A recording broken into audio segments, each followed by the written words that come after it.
Hello everyone, स्वागत है आप सबका स्लीपी क्लासेस में। आज हम डिस्कस करेंगे कुछ क्वेश्चंस एनवायरनमेंट के फ्रॉम सीएपीएफ और central armed police forces examination of 2021। ये एग्जाम भी यूपीएससी कंडक्ट करता है और इस साल का पेपर अगस्त में है। 2022 के क्वेश्चंस मैं ऑलरेडी डिस्कस कर चुकी हूँ। अगर आप उसे भी देखना चाहते हैं तो आपको लिंक डिस्क्रिप्शन में मिल जाएगा। अब हम ये इसलिए डिस्कस कर रहे हैं क्योंकि सीएपीएफ के क्वेश्चंस डेफिनेटली आपको सीएपीएफ में तो हेल्प करेंगे ही, right, but they will also help you in civil services examination. Basically कुछ थीम्स रहती हैं जो हर साल यूपीएससी पूछता है, चाहे सीएपीएफ का पेपर हो, चाहे सीडीएस का हो, चाहे सिविल सर्विसेज का हो, चाहे जियो साइंटिस्ट का हो। सो दोस थीम्स और the topics they are repeated over and over again. तो हमारे लिए काफ़ी इम्पॉर्टेंट है कि अगर हम यूपीएससी के किसी भी एग्जामिनेशन की तैयारी कर रहे हैं तो हम सबके पीवाईक्यूज़ को एक बार ज़रूर देख लें। और जैसा कि मैंने बताया, इसमें मैं 2021 के क्वेश्चंस डिस्कस करूंगी। 2022 के मैं ऑलरेडी कर चुकी हूँ, लिंक आपको डिस्क्रिप्शन में मिल जाएगा। तो आइए शुरू करते हैं। और after you are done with this video, अपना score, we are discussing 6 questions है, so do mention your score out of 6 in the comments. कोई भी डाउट है, छोटे से छोटा, बड़े से बड़ा, वो भी आप मुझे कमेंट्स में पूछ सकते हैं।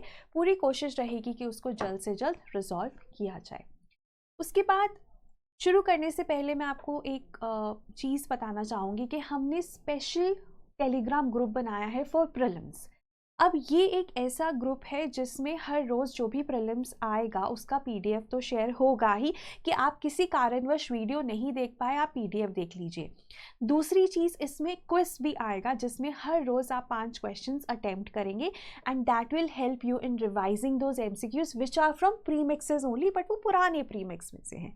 तो रोज का प्रीमिक्स और पुराने प्रीमिक्सेस के revision is the purpose of this group exclusively for prelims 2024। Link again आपको डिस्क्रिप्शन में मिल जाएगा। And NCERT, now NCERT is very very important for any UPSC paper. आपकी फाउंडेशन के लिए इम्पॉर्टेंट है ये। तो अगर आप चाहते हैं कि हम आपकी हेल्प करें तो आप हमारा कोर्स ले सकते हैं, और उस कोर्स में अगर आप ये कोड लगाएंगे तो आपको 4249 में ये कोर्स मिल जाएगा। और इसमें ना जो कॉम्प्रिहेंसिव कवरेज तो है ही, जितनी भी रेलिवेंट एनसीईआरटीज़ हैं उनकी कॉम्प्रिहेंसिव कवरेज है, and that too by subject experts, right. उसके साथ साथ आपका कोई डाउट है तो we have regular live doubt sessions, ठीक है। उसके बाद ना अनलिमिटेड वॉच टाइम है। ऐसा नहीं है आप वीडियो को एक बार देखेंगे और हो गया, उसके बाद उसका एक्सेस डिनाई होगा आपको। नहीं, आप जितनी बार मर्जी देखिए आने वाले 2 सालों में, right. So that is our NCERT course for you. तो शुरू करते हैं पहले क्वेश्चन के साथ। अब देखिए, ये क्वेश्चन ना ट्रॉपिकल रेन फॉरेस्ट से है, और अगर आपने इस साल का पेपर देखा है, इस साल के पेपर में भी there is a question on tropical rain forest. So अगर आपने ये क्वेश्चन अटेम्प्ट किया होता तो आपके लिए इस साल के प्रीलिम्स का क्वेश्चन अटेम्प्ट करना काफ़ी आसान हो जाता। तो अगेन आई एम रीआइट्रेटिंग दिस कि ये जो पुराने यूपीएससी के पेपर्स हैं इनको करना बहुत ज़्यादा ज़रूरी है। ज़रूरी नहीं, बहुत ज़्यादा ज़रूरी है। एनीवेज, इस क्वेश्चन को देख लेते हैं।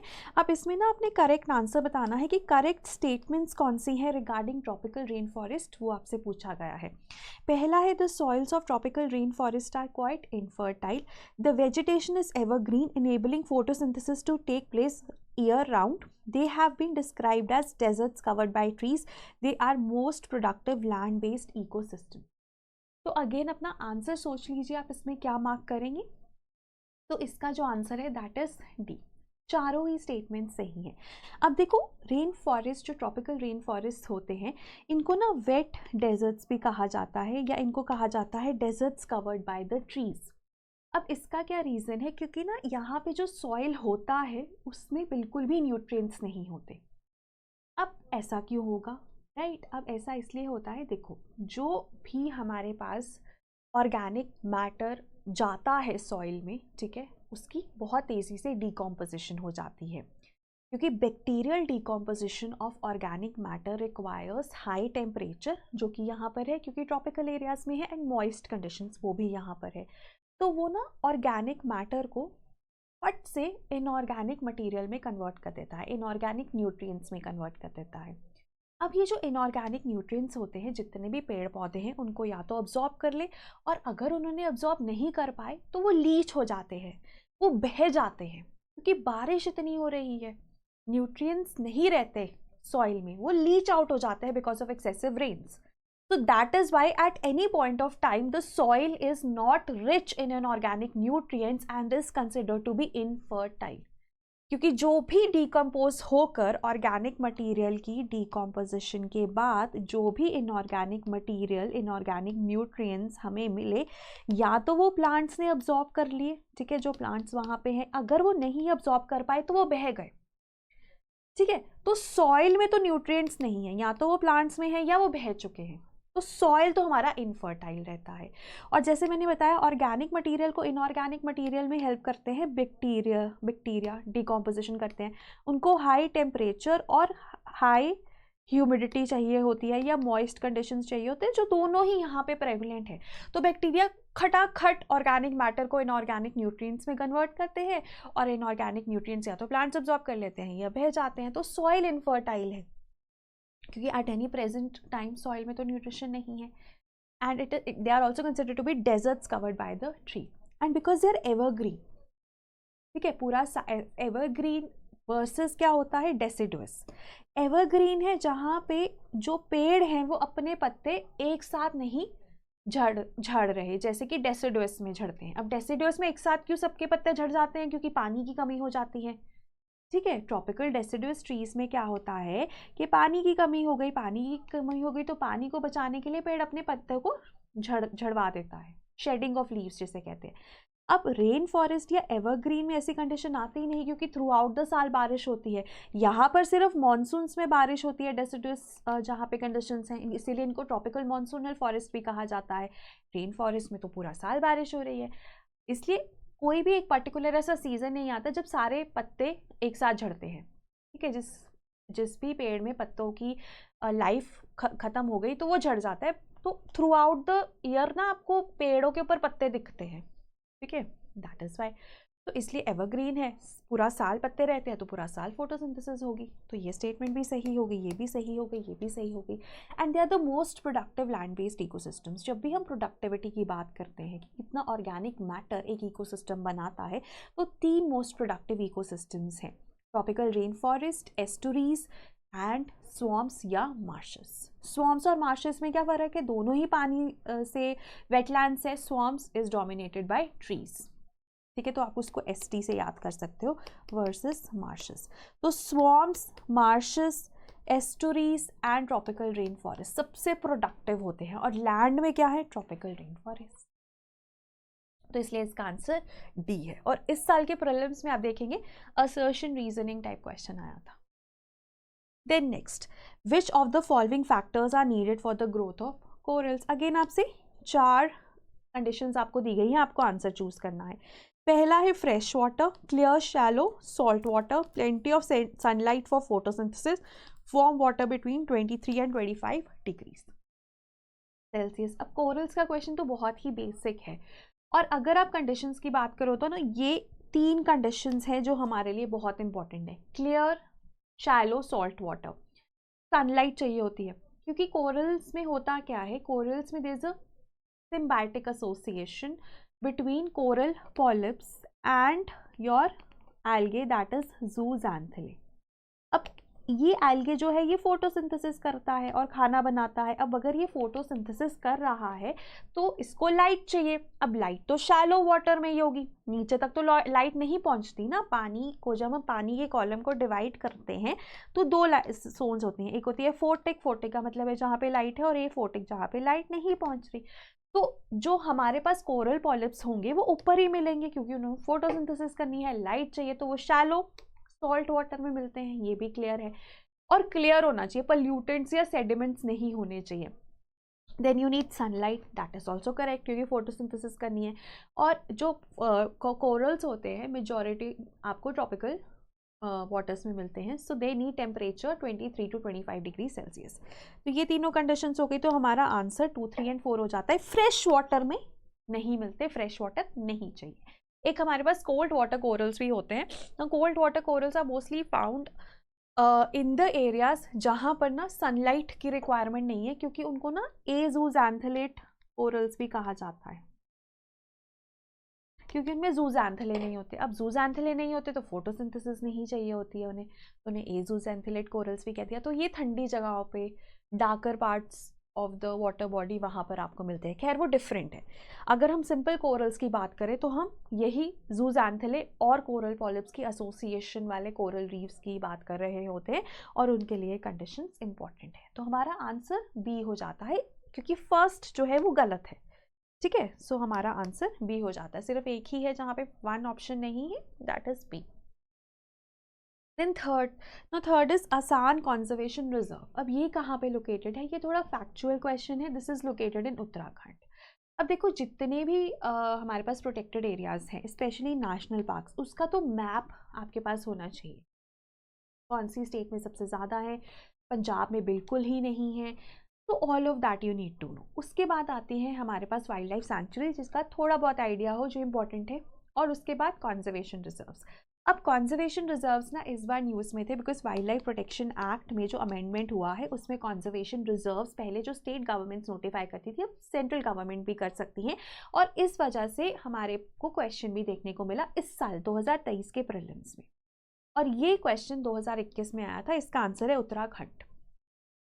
ठीक है, सो अगेन मैं आपको वही बता रही हूँ। अब जैसे आसान कंजर्वेशन रिजर्व पे क्वेश्चन आया, तो आपके ना दिमाग में आना चाहिए इस पे क्वेश्चन क्यों आया, उस साल न्यूज़ में रहा होगा। और कंजर्वेशन रिजर्व्स पे आपको रिसर्च करनी है, उत्तराखंड में प्रोटेक्टेड एरियाज में आपको रिसर्च करनी है। That is how you attempt PYQs। इतना नहीं है कि आपने आंसर देख लिया उत्तराखंड हो गया, नहीं, आपको कंजर्वेशन रिजर्व्स के ऊपर देखना है। इस साल भी क्वेश्चन आया है, उसको देखिए। और आसाम पे क्यों आया, उसमें कोई इंपॉर्टेंट बायोडाइवर्सिटी है वो देखिए। उत्तराखंड के प्रोटेक्टेड एरियाज के बारे में देखिए। Then next question, this is very simple. Which of the following is not a renewable energy source? Solar, wind, nuclear, hydro electric. Renewable energy source होता है जो रिन्यू हो डे टू डे बेसिस पे, जैसे सोलर एनर्जी। आज आपने solar energy को electricity में कन्वर्ट कर दिया, कल फिर से सोलर एनर्जी आ जाएगी। Similarly wind, similarly water. लेकिन न्यूक्लियर तो ऐसा नहीं है, तो हमारा answer is C। Then next, E100 pilot project launched in Pune in 2021 is related to the production and distribution of. Now E100 आपको पता होना चाहिए क्या है। E100 is 100% ethanol। ठीक है, हम बायोफ्यूल्स की बात करते हैं, तो बायोफ्यूल्स में अभी अगर हम पूरे देश में देखें तो हम E10 पे ही हैं कि 10% इथेनॉल है और 90% अभी भी गैसोलीन या पेट्रोल ही हम यूज़ कर रहे हैं। ठीक है, तो बायोफ्यूल को धीरे धीरे हमने E20 पर लेकर जाना है, और एक पायलट प्रोजेक्ट रन किया गया था 2021 में। देखो 2021 का ही पेपर है, तभी ये न्यूज़ में था। पर हाँ, आपसे ये पूछा जा सकता है E100 किससे रिलेट करता है? So your answer is ethanol, biofuels. And finally ports. इस साल भी पोर्ट्स के ऊपर क्वेश्चन आया है, 2021 में भी क्वेश्चन आया था। पोर्ट्स बहुत इंपॉर्टेंट है, और पोर्ट्स ना अगर आप कहीं और से करो ना करो, ज्योग्राफी NCERT ज़रूर पढ़ लेना। ठीक है, उससे ये सारे क्वेश्चन सॉल्व हो जाते हैं। अब ये क्वेश्चन है, which one of the following is the only riverine major port in India? Again आपको पता होना चाहिए, the answer is Kolkata. Right, so the answer is C. तो ये था हमारा आज का प्रीमिक्स। अपना स्कोर ज़रूर आउट ऑफ 6 कमेंट्स में लिख देना। कोई डाउट है वो भी आप पूछ सकते हैं। और हमारा GS का कोर्स है ना, it is a live course, और ये जो कोर्स है ना, ये काफ़ी डिसेंटली प्राइस्ड है। अगर आप IAS topper course code use करेंगे तो आपको ना ये 27,000 में मिल जाएगा। अब इसमें ना आपको लाइव कंटेंट मिल रहा है। ठीक है, लाइव का मतलब क्या है? डाउट्स आप पूछ सकते हो और एकदम अपडेटेड कंटेंट। करंट अफेयर्स भी मिलते हैं। उसके बाद प्रीलिम्स के लिए टेस्ट सीरीज और सेक्शनल क्विज है। मेंस के लिए आंसर राइटिंग है। डाउट्स किसी भी तरह के हैं वो आप पूछ सकते हो। एक तो क्लास में पूछ लिया, लेकिन कभी कभी क्या होता है, आप बाद में पढ़ते हो और डाउट आता है, तो उसके लिए हर महीने लाइव डाउट सेशंस हैं। ठीक है, टेलीग्राम ग्रुप का एक्सेस है, इवन स्ट्रेटेजिक मेंटरशिप है सिलेक्टेड कैंडिडेट से। और इसका इस पूरे कोर्स का ना एक एड ऑन है कि ऐसे मेंटरशिप मिलती है, जिसका खुद का प्राइस कुछ 7-8 हज़ार है, और इसकी वैलिडिटी 2025 तक है। ठीक है, और एक बार आपने लाइव वीडियो देख लिया, ये नहीं है उस खत्म, जितनी बार मर्जी वीडियो देखो, डाउट आता है लाइव डाउट सेशन से। तो काफ़ी वेल प्राइस्ड कोर्स है। ज़रूरी नहीं है कि जो चीज़ महंगी हो वही अच्छी हो। ठीक है, that is not the requirement for us, because democratisation of education का यही मतलब है कि वाया ऑनलाइन आप घर घर तक पहुंच रहे हो और थोड़ी सी कॉस्ट कम कर रहे हैं, राइट। तो कोई भी डाउट है इस कोर्स के रिगार्डिंग भी, अगर आप 1-on-1 बात करना चाहते हैं तो हमारे काउंसलर्स हैं, आप उनसे बात कर सकते हैं 1800-890-3043 पे। They will be happy to help you, and आपका कोई भी क्वेरी है रिगार्डिंग द कोर्स उसको सॉल्व करेंगे, right. This was from my side, और इन दी एंड मैं यही बोलूँगी कि learning never exhaust the mind, कि जितना आप सीखते हैं आप उससे नहीं थकते, तो सीखते रहिए। पेपर में, यूपीएससी के पेपर में तो एटलीस्ट जितना ज़्यादा आप पढ़ेंगे उतना ही ज़्यादा फ़ायदा होगा, एकदम एक्सपोनेंशियल बेनिफिट है, जैसे कहते हैं ना कि लर्निंग, ठीक है, आप बहुत ज़्यादा जितना ज़्यादा आप एफर्ट डालेंगे, टाइम डालेंगे, उतना ज़्यादा आपका जो लर्निंग कर्व है वो ऊपर जाता जाएगा और उतना ज़्यादा आपको बेनिफिट होगा, ठीक है। सो ये था मेरे एंड से। Thank you so much, have a great day and all the best.